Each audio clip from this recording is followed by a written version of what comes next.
యొక్క జైబింగ్లో ఫీడ్బ్యాక్ ఈ 4 రోజులు పెట్టిన ఫీడ్బ్యాక్ గురించి మాట్లాడినాను కాబట్టి నా ఫీడ్బ్యాక్ వరంగానే ఇస్తాను. ఎవరికైనా ఇబ్బంది అనిపిస్తే ఐఎమ్ సో సారీ. నా ఆలోచన విధానం ఎట్లుంటుందంటే, నేను 10th అయిపోయినప్పటి నుండి కొత్తగా ఆలోచించడం అనేది ఈయనకు కావాల్సిన ఆలోచన ఎందుకు ఉంటుందంటే, నేను క్రిస్టియన్ చర్చికి వెళ్ళేవాడిని. ఒకరోజు మా అమ్మకు జ్వరం రావడం వల్ల హాస్పిటల్కి వెళ్ళాల్సి వచ్చింది.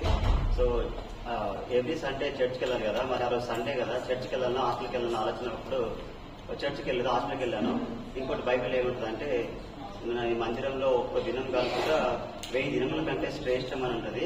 అంటే ఆ రోజు చర్చికి వెళ్ళలేము కదా, అంటే మేము 1000 రోజులు పోయినట్టే కదా అన్నట్టు అనిపించింది. అప్పుడు థాట్ వచ్చింది, మరి పోయినాం కదా 1000 రోజులు పోయినప్పుడు వీళ్ళందరూ మళ్ళీ ఎందుకు పోతున్నట్టు మరి అన్నట్టు అప్పుడు థాట్ వచ్చింది. సో ఎగ్జాంపుల్ చెప్పింది సారీ.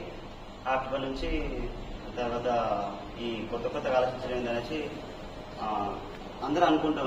నాకు కూడా కొంచెం అనిపిస్తుంటది, ఎవరో చెప్పుడు కాదు, మనం కూడా ఒక స్పీకర్ గా మారాలి, ఒక చెప్పింది వినడం, మనం కూడా చెప్పేది పక్కన వినాలి కదా అన్నట్టు అనిపించేది. నా ఆలోచన అట్లే ఉండడం వల్ల వీడియోస్ చూడడం వల్ల బాకీ గోవింద్ సార్ వీడియోస్ చూశాను. సార్ వీడియోస్ చూసినాక సార్ ఆలోచనలు బాగానే, దాని తర్వాత బైనాన్స్ అన్న వీడియోస్ కూడా చూసిన.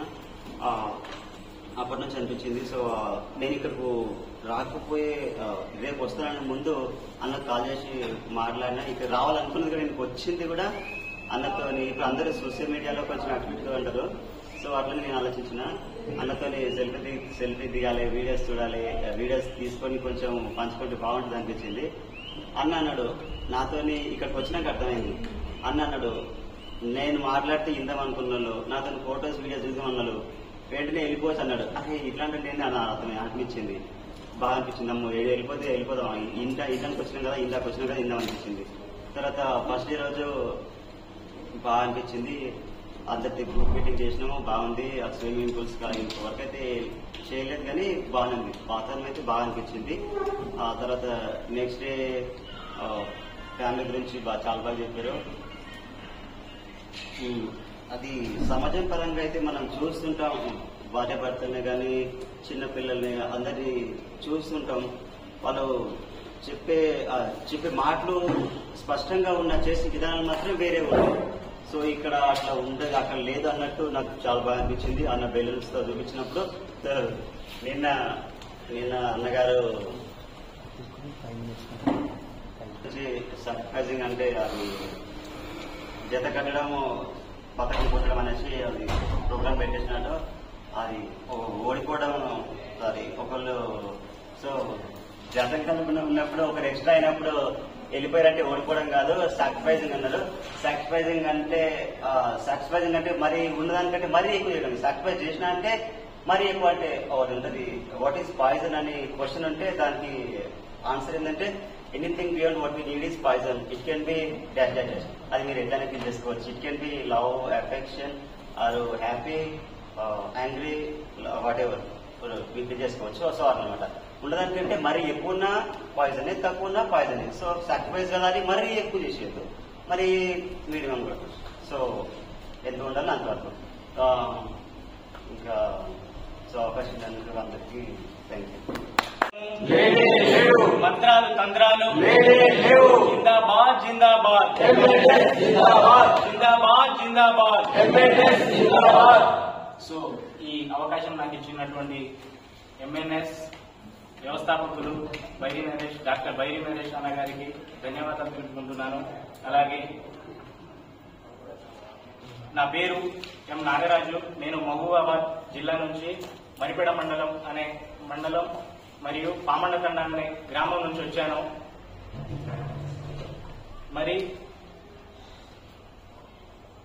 నేను ఇక్కడికి 4 రోజుల శిక్షణ కార్యక్రమం కారణంగా ఇక్కడికి రావడం జరిగింది.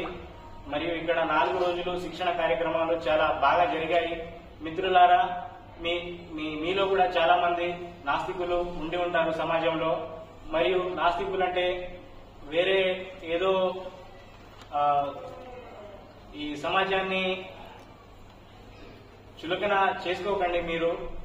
సో అందరూ చాలా, నేను ఈ స్టేజ్ మీద మాట్లాడడం చాలా రేరు, అందుకనే కొంచెం తడబడుతున్నాను. దానికి నన్ను క్షమించండి. మరి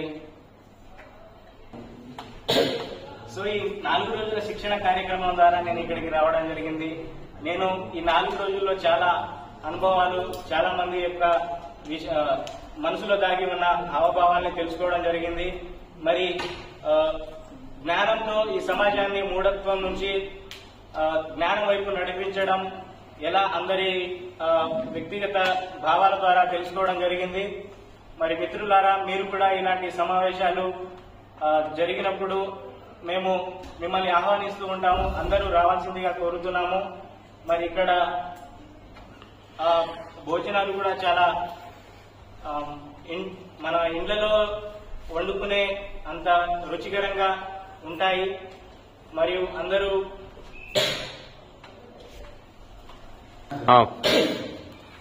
సో ఈ సమాజాన్ని మరి చైతన్యవంతంగా తీర్చిదిద్దడానికి మన డాక్టర్ బైరి నరేష్ అన్న తన వ్యక్తిగత మరియు తన భవిష్యత్ని మన కోసం త్యాగం చేస్తూ తన ఆనందాలని వదులుకుంటూ మన కోసం ఎంతో కష్టపడుతున్నారు. మిత్రులారా, మీరు కూడా మరి జ్ఞానం వైపు నడవాలని తన ఆశయం కూడాను. అందరూ మరి మూఢత్వం నుంచి బయటికి వచ్చి చాలా ప్రశాంతంగా స్వేచ్ఛగా జీవించాలని మన డాక్టర్ బైరి నరేష్ అన్నగారు చాలా ఆశిస్తున్నారు.